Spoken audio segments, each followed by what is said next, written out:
আকাশবাণী খবর পড়ছি সুদীপ বসু। এখনকার বিশেষ বিশেষ খবর হলো, পশ্চিমবঙ্গে দ্বিতীয় তথা শেষ দফার বিধানসভা নির্বাচনের আগে প্রচার অভিযান তুঙ্গে। বরিষ্ঠ বিজেপি নেতা প্রধানমন্ত্রী নরেন্দ্র মোদী বলেছেন, প্রথম দফার নির্বাচনে বিপুল হারে ভোটদান আসলে রাজ্যে পরিবর্তনের পক্ষেই জনমতের স্পষ্ট প্রতিফলন। তৃণমূল কংগ্রেস প্রধান মুখ্যমন্ত্রী মমতা ব্যানার্জি বলেছেন, গতবারের তুলনায় বিজেপির আসন সংখ্যা অর্ধেক হয়ে যাবে। আম আদমি পার্টির সাংসদ রাঘব চাড্ডা, সন্দীপ পাঠক এবং অশোক মিত্তল দল ছাড়ার কথা ঘোষণা করেছেন। কোনো মহিলা, বিশেষ করে নাবালিকা যদি গর্ভপাত করাতে চায়, তাহলে কোনো আদালত তাকে গর্ভধারণে বাধ্য করতে পারে না বলে সুপ্রিম কোর্ট জানিয়েছে। সারা দেশে আজ জাতীয় পঞ্চায়েতি রাজ দিবস পালিত হচ্ছে। আইপিএল ক্রিকেটে আজ এম চিন্নাস্বামী স্টেডিয়ামে রয়্যাল চ্যালেঞ্জার্স বেঙ্গালুরু মুখোমুখি হয়েছে গুজরাট টাইটান্সের। আসছি বিস্তারিত খবরে। পশ্চিমবঙ্গের দ্বিতীয় তথা শেষ দফার বিধানসভা নির্বাচনের আগে প্রচার এখন তুঙ্গে। আজ উত্তর চব্বিশ পরগনার পানিহাটিতে দলীয় প্রার্থীর সমর্থনে এক বিশাল জনসভায় ভাষণ দেন প্রধানমন্ত্রী তথা প্রবীণ বিজেপি নেতা নরেন্দ্র মোদী। আরজি কর মেডিকেল কলেজ ও হাসপাতালে নিহত তরুণী চিকিৎসকের মা পানিহাটি কেন্দ্র থেকে বিজেপির টিকিটের প্রতিদ্বন্দ্বিতা করছেন। জনসভায় বক্তব্য রাখতে গিয়ে প্রধানমন্ত্রী বলেন, প্রথম দফার নির্বাচনে বিপুল হারে ভোটদান আসলে রাজ্যে পরিবর্তনের পক্ষেই জনমতের স্পষ্ট প্রতিফলন। बम्पर मतदान हुआ है, जबरदस्त मतदान हुआ है। देश आजाद होने के बाद देश ने कभी ऐसा देखा नहीं जो इस बार बंगाल के लोगों ने करके दिखाया है। हर तरफ यही चर्चा है कि बीजेपी को कितना बड़ा समर्थन बंगाल में मिला है।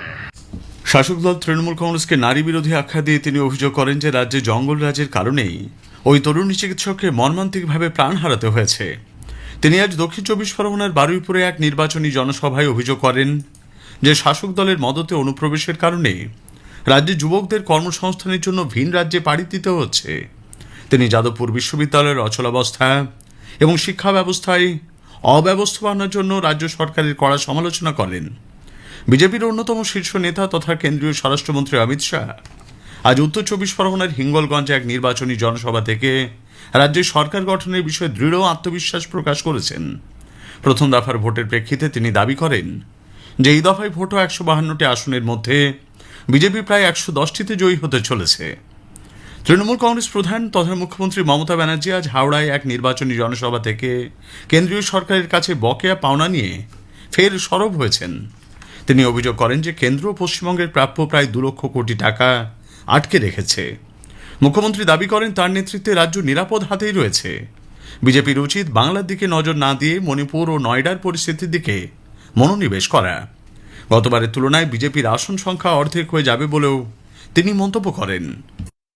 4 তারিখ মে রেজাল্ট নিকালেগা তো দেখেঙ্গে জ্বলবেন আর লুচির মতো ফুলবেন।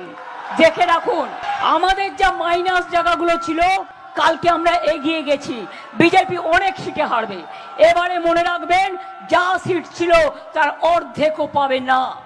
অন্যদিকে হাওড়ারই জগৎবল্লভপুরের এক সভায় তৃণমূল কংগ্রেসের সাধারণ সম্পাদক অভিষেক বন্দ্যোপাধ্যায় বিজেপি নেতৃত্বাধীন কেন্দ্রীয় সরকারের কড়া ভাষায় সমালোচনা করেছেন। আম আদমি পার্টির রাজ্যসভার সাংসদ রাঘব চাড্ডা, সন্দীপ পাঠক এবং অশোক মিত্তল দল ছাড়ার কথা ঘোষণা করেছেন। আজ নতুন দিল্লিতে এক সাংবাদিক বৈঠকে শ্রী চাড্ডা জানান যে তিনি কয়েকজন আপ সাংসদকে নিয়ে শীঘ্রই বিজেপিতে যোগ দেবেন। রাজ্য সরকার আপের 2/3 সদস্যই বিজেপিতে যোগ দেবেন বলেও জানিয়েছেন তিনি। We, the 2/3 members of parliament belonging to the Aam Aadmi Party in Rajya Sabha, exercise the provisions of the Constitution of India and merge ourselves with the BJP. আম আদমি পার্টির রাজ্যসভা সাংসদদের ইস্তফা এবং বিজেপিতে যোগ দেওয়ার সিদ্ধান্তের তীব্র সমালোচনা করেছেন আপ নেতা সঞ্জয় সিং। আজ এক সাংবাদিক সম্মেলনে তিনি এই পদক্ষেপকে দল তথা পাঞ্জাবের মানুষের সঙ্গে বিশ্বাসঘাতকতা বলেও অভিহিত করেন। কেন্দ্রীয় সরকার জানিয়েছে, দেশ জুড়ে রান্নার গ্যাস বা এলপিজি সরবরাহ সম্পূর্ণ স্বাভাবিক রয়েছে। কোনো ডিস্ট্রিবিউটরের কাছে গ্যাসের কোনো ঘাটতি নেই। নতুন দিল্লিতে এক সাংবাদিক বৈঠকে পেট্রোলিয়াম ও প্রাকৃতিক গ্যাস মন্ত্রকের সচিব সুজাতা শর্মা জানান, পশ্চিম এশিয়ার বর্তমান পরিস্থিতির মাঝেও দেশে এলপিজি সরবরাহ যাতে ব্যাহত না হয় তা সরকার নিশ্চিত করছে। कमर्शियल एलपीजी 70% तक रेस्टोर है और अप्रैल के महीने में अब तक लगभग 1,47,000 टन से अधिक कमर्शियल एलपीजी की सेल की जा चुकी है। 5 किलो के सिलेंडर्स की सेल भी लगातार सुचारू रूप से चल रही है। कल भी लगभग 81,000 से अधिक 5 किलो के सिलेंडर्स की सेल की गई है। অন্যদিকে বন্দর নৌ পরিবহন এবং জলপথ মন্ত্রকের অধিকর্তা মনদীপ সিং রন্ধাওয়া জানিয়েছেন উপসাগরীয় অঞ্চলের সমস্ত ভারতীয় নাবিক সুরক্ষিত আছেন। গত 24 ঘন্টায় ভারতীয় কোনো জাহাজের ক্ষেত্রে অপ্রীতিকর ঘটনার খবর নেই। বিদেশ মন্ত্রকের উপসাগরীয় অঞ্চল বিষয়ক অতিরিক্ত সচিব আসিম আর মহাজন জানিয়েছেন ওই অঞ্চলে বসবাসকারী ভারতীয়দের সুরক্ষা ও কল্যাণের উপর সরকার সর্বাধিক জোর দিচ্ছে। প্রধানমন্ত্রী নরেন্দ্র মোদী রবিবার 26 এপ্রিল আকাশবাণীতে মন কি বাত অনুষ্ঠানে দেশ বিদেশের মানুষের সঙ্গে তাঁর চিন্তাভাবনা ভাগ করে নেবেন। এটি হবে মাসিক এই বেতার অনুষ্ঠানের 133তম পর্ব। আকাশবাণী ও দূরদর্শনের সবকটি চ্যানেলে সকাল 11টা থেকেই অনুষ্ঠানটি শোনা যাবে। খবর শুনছেন আকাশবাণী থেকে।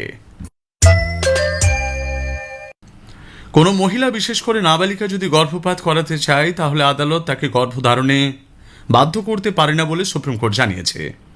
দুই বিচারপতি বি.ভি. নাগরত্না এবং উজ্জ্বল ভূঁইয়ার বেঞ্চ 7 মাস গর্ভবতী থাকার পর 15 বছরের এক কিশোরীকে গর্ভপাতের অনুমতি দিয়েছেন। শীর্ষ আদালত জানিয়েছে সন্তান ধারণের ক্ষেত্রে নারীর ইচ্ছাকেই সর্বাধিক গুরুত্ব দিতে হবে। শীর্ষ আদালত জানিয়েছে সংবিধানের 21 নম্বর ধারা ব্যক্তি স্বাধীনতা ও গোপনীয়তার যে অধিকার দিয়েছে তারই অধীনে সন্তান ধারণের ক্ষেত্রে কোনো মহিলার সিদ্ধান্ত নেওয়ার ক্ষমতা রয়েছে। কেন্দ্রীয় অর্থমন্ত্রী নির্মলা সীতারামন আজ পুনেতে স্টেট ব্যাংক অফ ইন্ডিয়ার মহারাষ্ট্র আঞ্চলিক প্রধান কার্যালয়ের উদ্বোধনী অনুষ্ঠানে ব্যাংকিং ক্ষেত্রের আধুনিকীকরণ এবং গ্রাহক পরিষেবার উপর বিশেষ জোর দিয়েছেন। তিনি বলেন, বিশ্বব্যাপী ব্যাংকিং ব্যবস্থার বিস্তার ঘটলেও স্থানীয় চাহিদার সঙ্গে তার সামঞ্জস্য বিধান জরুরি। ডিজিটাল ব্যাংকিং এবং কৃত্রিম বুদ্ধিমত্তার যুগেও গ্রাহকদের সঙ্গে সরাসরি মানবিক যোগাযোগ ও সহমর্মিতার সম্পর্ক বজায় রাখার প্রয়োজনীয়তার কথাও তিনি মনে করিয়ে দিয়েছেন। 2027 সালে জনগণনার জন্য সমস্ত রাজ্য ও কেন্দ্রশাসিত অঞ্চল জুড়ে জাতীয় টোল ফ্রি হেল্পলাইন নম্বর 1855 চালু হয়েছে। রেজিস্ট্রার জেনারেল ও সেন্সাস কমিশনারের কার্যালয়ের পক্ষ থেকে এই তথ্য জানানো হয়েছে। হেল্পলাইনগুলির মাধ্যমে ইংরেজি এবং বিভিন্ন আঞ্চলিক ভাষায় বাড়ি তালিকাভুক্তি এবং আবাসন শুমারি সংক্রান্ত প্রয়োজনীয় দিশানির্দেশ মিলতে পারে। সারা দেশে আজ জাতীয় পঞ্চায়েতি রাজ দিবস পালিত হচ্ছে। 1993 সালে 73তম সংবিধান সংশোধনী আইন কার্যকর হওয়ার মাধ্যমে স্থানীয় স্বায়ত্তশাসনের আনুষ্ঠানিক যাত্রাকে স্মরণ করে এই দিনটি পালিত হয়। 2.5 লক্ষেরও বেশি পঞ্চায়েত এবং 24 লক্ষের বেশি নির্বাচিত প্রতিনিধির সক্রিয় অংশগ্রহণে এই ব্যবস্থা বর্তমানে ভারতের তৃণমূল স্তরের গণতন্ত্রের মেরুদণ্ড হয়ে উঠেছে। জাতীয় পঞ্চায়েতি রাজ দিবস উপলক্ষে কেন্দ্রীয় পঞ্চায়েতি রাজ প্রতিমন্ত্রী এসপি সিং বাঘেল গ্রাম, কৃষক ও পঞ্চায়েতের সর্বাঙ্গীন উন্নয়নের উপর বিশেষ জোর দিয়েছেন। তিনি বলেন, গ্রামীণ এলাকার সামগ্রিক বিকাশ ছাড়া বিকশিত ভারতের স্বপ্ন পূরণ সম্ভব নয়। জাতীয় অগ্রগতির জন্য তৃণমূল স্তরে অন্তর্ভুক্তিমূলক বৃদ্ধি অপরিহার্য। আইপিএল ক্রিকেটে আজ বেঙ্গালুরুর এম চিন্নাস্বামী স্টেডিয়ামে রয়্যাল চ্যালেঞ্জার্স বেঙ্গালুরু গুজরাট টাইটান্সের মুখোমুখি হয়েছে।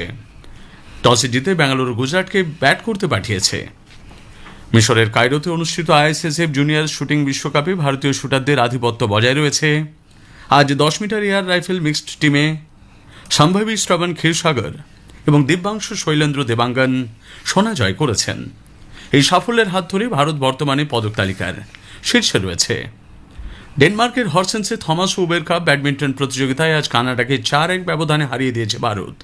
প্রথম সিঙ্গলস ম্যাচে লক্ষ্য সেন ভিক্টর লায়ের কাছে পরাজিত হলেও ভারত দ্রুত টাইয়ে ফিরে আসে। শেষ করার আগে খবরের বিশেষ কিছু অংশ আরও একবার। পশ্চিমবঙ্গে দ্বিতীয় তথা শেষ দফার বিধানসভা নির্বাচনের আগে প্রচার এখন তুঙ্গে। বরিষ্ঠ বিজেপি নেতা প্রধানমন্ত্রী নরেন্দ্র মোদী বলেছেন, প্রথম দফার নির্বাচনে বিপুল হারে ভোটদান আসলে রাজ্যে পরিবর্তনের পক্ষেই জনমতের স্পষ্ট প্রতিফলন। তৃণমূল কংগ্রেস প্রধান মুখ্যমন্ত্রী মমতা ব্যানার্জি বলেছেন, গতবারের তুলনায় বিজেপির আসন সংখ্যা অর্ধেক হয়ে যাবে। আম আদমি পার্টির সাংসদ রাঘব চাড্ডা, সন্দীপ পাঠক এবং অশোক মিত্তল দল ছাড়ার কথা ঘোষণা করেছেন। খবর এখনকার মতো শেষ হলো।